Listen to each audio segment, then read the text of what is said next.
Oh, the thrill of the chase as I soar through the air, with the snitch up ahead and the wind in my hair. As I draw ever closer, the crowd gives a shout. But then comes a bludger, and I am knocked out. Around the same time, the French wizard Malacry wrote the following lines in his play, Alas, je me suis transfiguré les pieds. Alas, I've transfigured my feet. Grand oui. I cannot go with you to the market today, Crapaud. Crapaud? But Grand oui, I cannot carry the cow alone. Grand oui. You know, Crapaud, that I am to be keeper this morning. Who will stop the quaffle if I do not?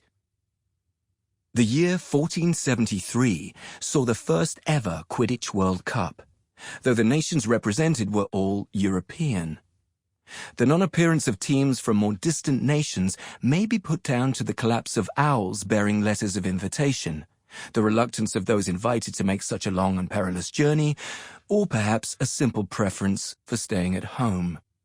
The final, between Transylvania and Flanders, has gone down in history as the most violent of all time, and many of the fouls then recorded had never been seen before.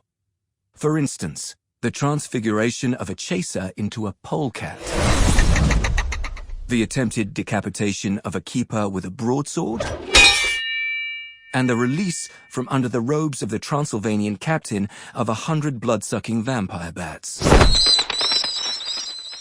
The World Cup has since been held every 4 years, though it was not until the 17th century that non-European teams turned up to compete. In 1652, the European Cup was established, and it has been played every 3 years since.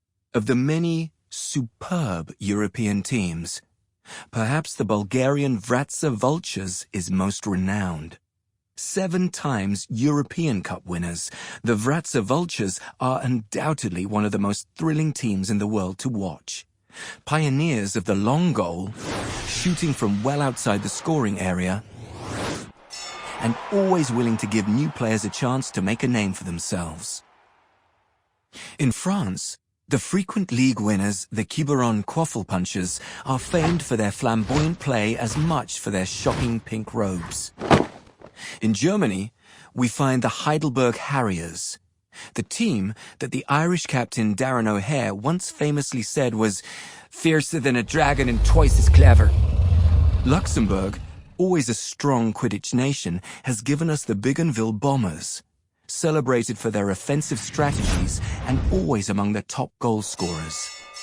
The Portuguese team Braga Brumfleet have recently broken through into the top levels of the sport with their groundbreaking beta marking system.